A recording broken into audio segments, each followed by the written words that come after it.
Hello, it's 9 p.m. in RTD. It's time to English New Edition for tonight headlines. We have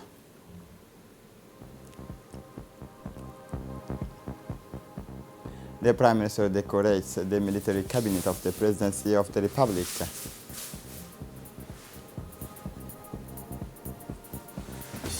For the international scene, opening of the 7th edition of the African Football Night in Kinshasa. Welcome to our newsroom. The Prime Minister, His Excellency Abdul Qadir Kamil Mohammed, decorated this morning the military cabinet of the President of the Republic. Indeed, the colonel of the military cabinet of the President of the Republic, Mustafa Ali Hamdoulle, was elevated to the rank of Commander in the National Order of the Great Star of Djibouti for services to the nation. The Colonel Doctor of the Military Cabinet of the Presidency, Abdullahi Ahmed Abdi, was elevated to the rank of Commander in the National Order of the Big Star of Djibouti. The Lieutenant Colonel Musa Hamfare Musa and Captain Iwad Musa Hamad were elevated in turn to the rank of officers in the National Order of June 27. Commander Ali Yusuf Mohammed, Lieutenant Colonel Gohar Musa Obsiye, and Captain Warsama Nuh Buh were alternately elevated to the rank of the Knight in the National Order of June 27. The colorful day ended with the family photo around the Prime Minister Abdul Qadir Kamil Mohammed, the Secretary General of the Primacy Naguib Abdullah Mohammed Kamil, and the Chief of the Republican Guard Colonel Mohammed Jama Douale, and the recipient. Prime Minister Abdul Qadir Kamil Mohammed received today the Regional Director of the International Organization for Migration, Mr. Eugenio Ambrosi. The discussion focused on strengthening the relationship between the Djibouti government and the UN body. The Prime Minister welcomed the IOM regional directors and thanked the IOM for all its efforts in the migration crisis. For his part, the International Organization for Migration Regional Director thanked the Djiboutian government for the assistance provided to the migrants passing through Djibouti to reach the Gulf countries. The Regional Director of the IOM promised to make its contribution to alleviate this. The Minister of Environment and Sustainable Development, Mohamed Abdul Qadir Musa Hilem, had a first meeting today in his office with the coordinator of the United Nations system in Djibouti, Jose Barahona. After the first word of welcome, the minister wished the UN diplomat a few success in the exercises of his function in our country.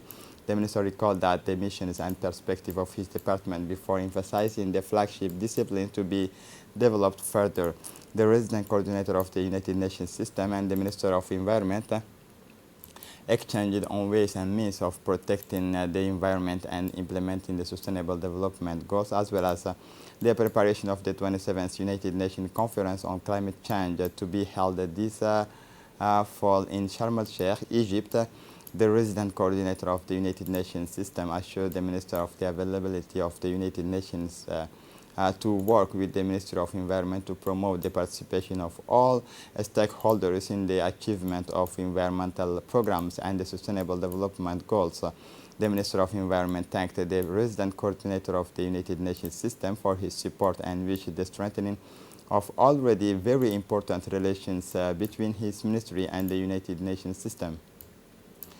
Following the request of the Ministry of Waqf, the Saudi authority have given a favorable answer to increase the quota of Djibouti for the 2022 pilgrimage. As a result, registrations will be reopened today and tomorrow, Monday, June 2022. Given the limited numbers of places available, eligible persons are requested to hurry up and submit their applications and pay the related fees at the Hajj office as usual. The National Order of Medical Professionals of Djibouti organized on Saturday, June 18, at the INAP a training on the ultrasound in emergencies on fast echo for general practitioners or different health structure. This training included a theoretical component and practical workshop in order to familiarize the various participants with the use of this tool in medical emergency situations, but especially traumatological. At present, in medical practice, the use of ultrasound is being popularized in the sense that it is considered as a continuity of the clinical examination. Such training, which is welcomed by all physicians and the majority of whom work in the various emergency services will allow them to be better equipped to deal with the various situations that may arise and will help with diagnostic and therapeutic decisions. The National Democratic Party, PND, has inaugurated a new headquarters in the district Layable and Warabale in the town of Balbala. The National Democratic Party organized it yesterday afternoon at the Complex Al-Rahma conference debate for the president of this political party, member of coalitions of UMP, Abdurrahman Mohamed Al-Ale, to educate his supporters on the values of patriotism, but also those of social cohesion and national unity. Abdurrahman Mohamed Al-Ale, the president of the PND, to take this opportunity to share with the inhabitants of the sector of Warabale on the importance of political parties. About 100 supporters of the National Democratic Party gathered in the conference room of the Al-Rahma complex in Balbala to participate in a conference debate that the leadership of this political party, member of the coalitions of UMP, dedicated to its supporters living in the sector of Warabale in Balbala. The beginning of the Khamsin, according to the National Meteorology of Djibouti, today is the first day of the Khamsin, which will last a total of 16 days. Khamsin usually starts in the period of mid-June and will dissipate by the end of August and beginning of September. The strength of the Khamsin and its frequency fluctuate from year to year. The week of 10 and 15 km by hour to moderate 15 and 14 km by hour Khamsin is the most frequent. The strong Khamsin is rather rare, and nevertheless we measure sometimes 50 to 60 km by hour with the peak of 17 km by hour or more, causing damages on roof, trees, electric posts. There are two main dominant directions of this wind that comes in from southwest and southwest. Generally comes from the high plain of Ethiopia. This dry wind is known for its very dusty characteristic, especially in the morning, with a cooler temperature, but which increase gradually to reach its peak from 10 a.m. The north-northwest Khamsin, unlike the southwest regime, carries less sound particles, but it has the specificity of being dry, hot, and burning.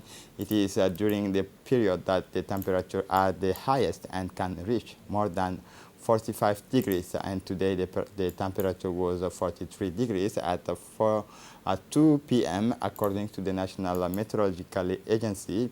According to the statistics of the National Meteo in our country, the highest maximum temperature observed was Tuesday, July 14, 2009, and it was 47 degrees.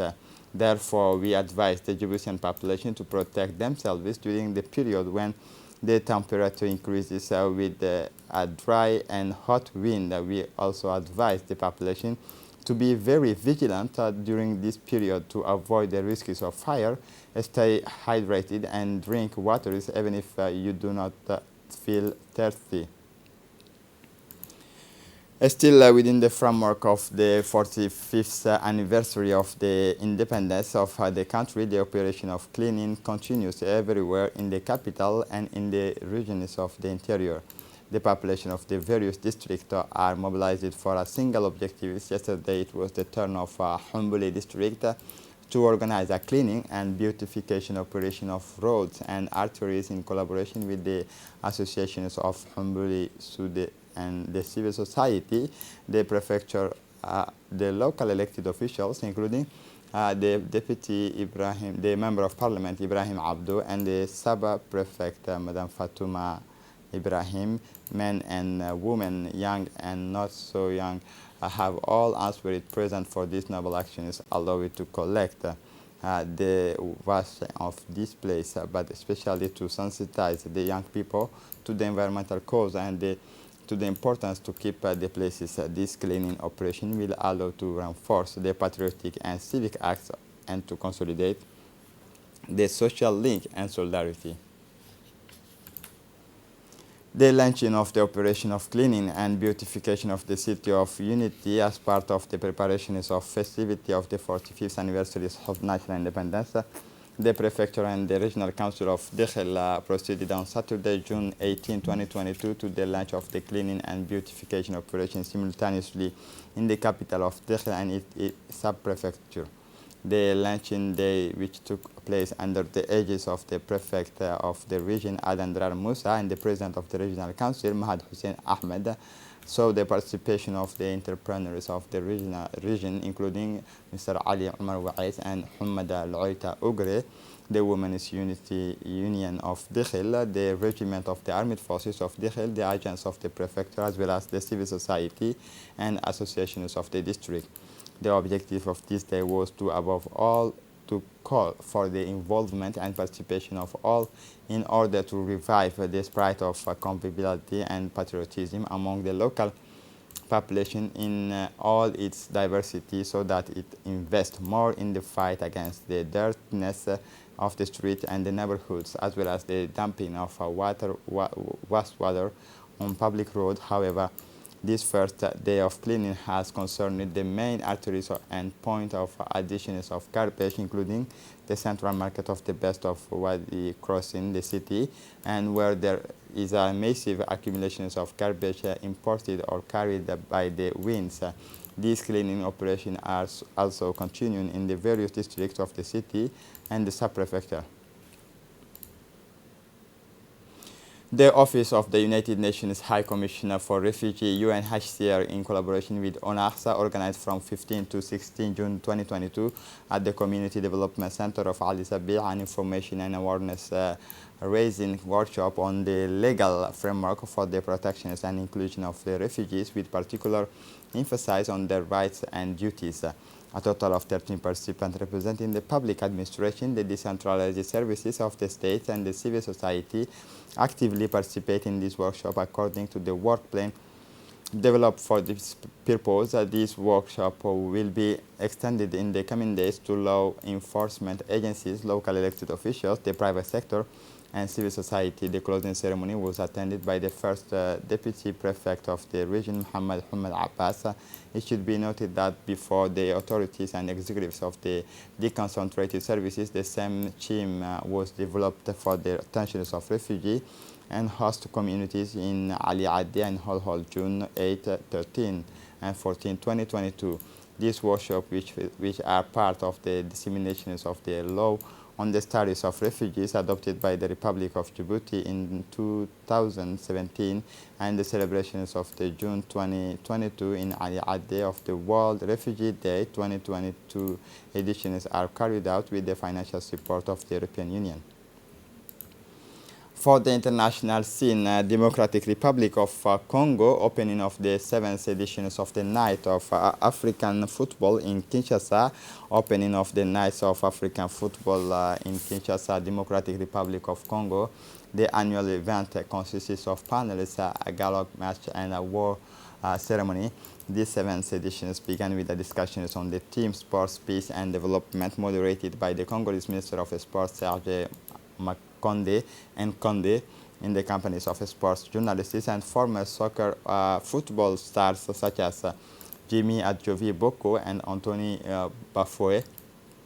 For these actors, the event comes at the right time, sports being as vectors of peace in the period when the Democratic Republic of Congo is facing a difficult security situation, especially in the eastern part of the country, plagued by violence. For football agents and event organizers Yves Sawadogo, the choice of the Democratic Republic of Congo to host the ceremony was obvious, wishing the honor the generations of Leopard 74, the first black African teams to participate in the World Cup finals. The Democratic Republic of Congo also won the African Cup of Nations twice, in 1968 and in 1974. This is it for the news. Thanks for watching us. Have a good evening.